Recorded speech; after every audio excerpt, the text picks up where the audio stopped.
What's good, you guys? It's Lifestyle from lifestyledidit.com, and in today's video I'm going to be showing you guys a few ways to get your kicks and your 808s to blend in better. Alright, so the first thing we're going to do is get a kick and an 808, and then I'm going to just draw in a pattern. And then let's just make a random little pattern on here.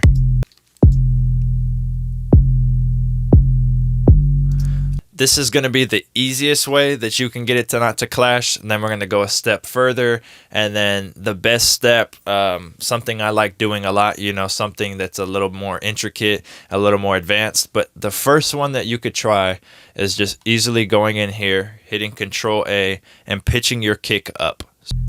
If we go up like 2 semitones. That's one trick you can do, just pitching the kick up and getting it a little bit of a higher register to move it out of the way of the 808. Now, the last trick we can do, this trick's kind of cool, is we'll go in here with an EQ, and this is going to be called mirror EQing. And what that is basically on the kick, we're going to cut out where the 808 is, and on the 808, we're going to cut out where the kick is. Solo the kick, come in here. And we'll see around here it has most of its punch. So around 70 hertz, right? So we're going to go over to the kick around 70 hertz and give it a small boost of around 2 dB. And then if we come over here to the 808 and go to 70 dB, and we're going to cut out 70 hertz. So we're going to do a narrow cut, and we'll cut out around 3 dB on. And you hear it lets the kick cut through a lot more because that is where the kick resonant is, and we took it out of the 808, so we kind of carved a way for the kick to fit in there. Yo guys, what is going on? Welcome back. So in this video, we're going to be talking about mixing the kick in the 808. Once again, I'm in FL Studio 12 as usual. I'm going to preview the beat so you can hear what we're working with. This is what the 808 and the kick sounds like.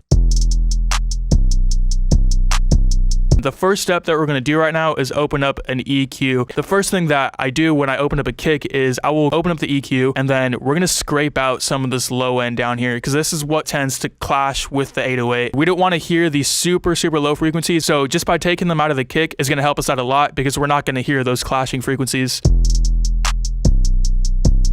So now the kick is sounding a little more punchy, and the next thing that we're going to do here is we're going to take this number 3 right here, and this is super important here. Basically, this third little notch that we're going to mess with is really going to determine the tonality of our kick depending on which frequencies that we decide to boost. I'll boost it all the way up here, right? And this is just to give me an idea of which frequencies are located on the spectrum. I'm going to move the 3 back down and then adjust it to taste.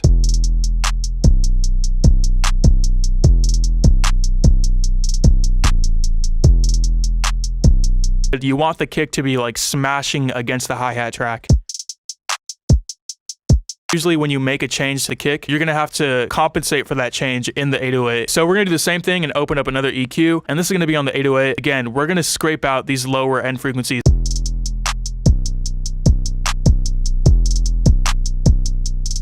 Now I'm going to just do like some basic leveling to clean it up a little bit.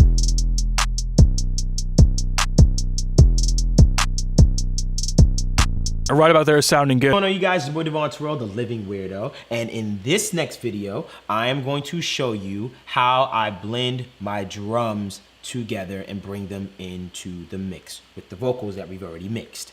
Okay. I've already done the kick and the snare, I've added the parallel compressor, etc. to all of the signals. Now what I like to do to move on after I have my kick, snare, and vocal together is now let's move on to my 808. Let's listen to the 808 with nothing on it.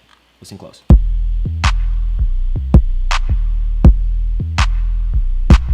The 808 sounds cool. It's warm. I like the tone of the 808, but it can be better in my opinion. So I'm going to show you how I do that. I'm also going to teach you how to make that 808 sound wide and huge. So let's mute our kick and snare. Let's listen to our 808 by itself for 2 seconds. Listen it.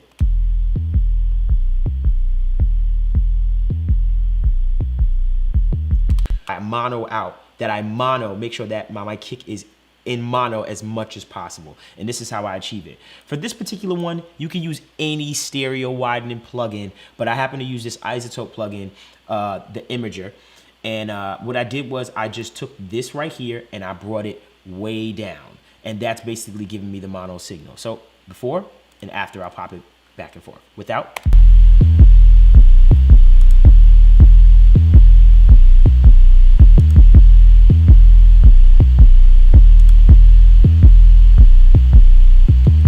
I hear the difference. I hear that 808 from my stereo field kind of suck in a little bit and come right in the middle of where I want it. So that's how I do that.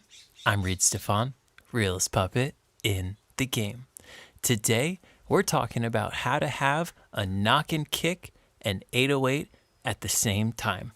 And this is a perfect example because the kick and 808 overlap every hit of the pattern. Go ahead. Loops.com.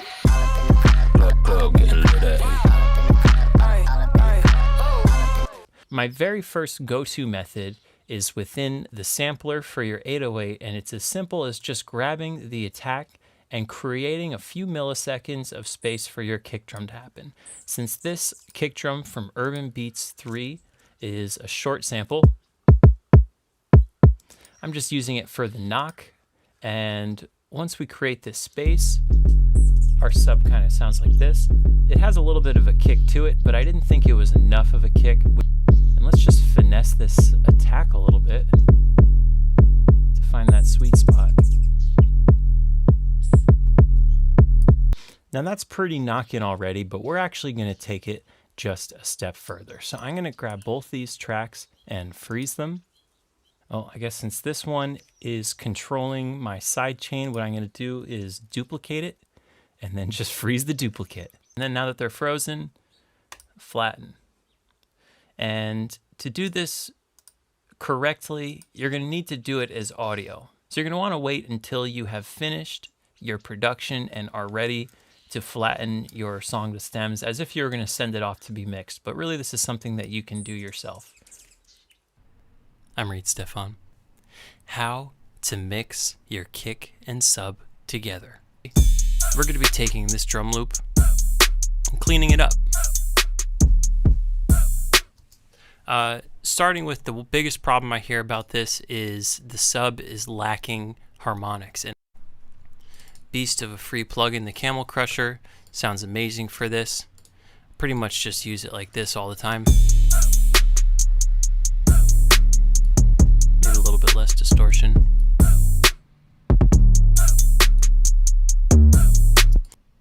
And I would even take these harmonics, sprinkle them on top of your kick. Boom.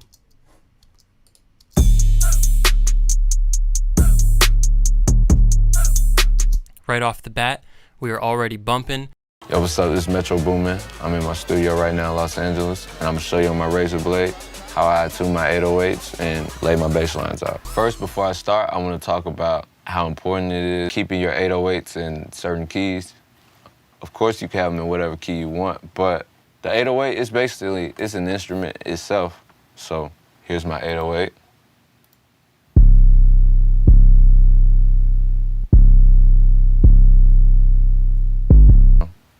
So I have that here in this beat. You know, I like to switch back and forth between with them, play with it, you know.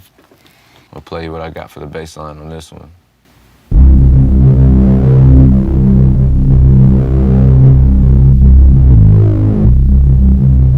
Now, if you really listen, you can notice the 808, the tail of it has spilled over into the sub.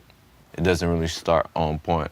So to fix that, what I always do, and I've done it since the beginning of me making beats, whatever the bass line's on, or the 808, vice versa, whatever, the cut, if you go over here on to your plugin, click the miscellaneous tab, and whatever it's cut by, so this says cut 5x5, I go over to the 808. This is on 16x16, so I just match that and put it 5x5, and it'll cut exactly when the next thing plays. So as soon as the bass line plays, the 808 will just completely shut down, and it'll just be nice and clean.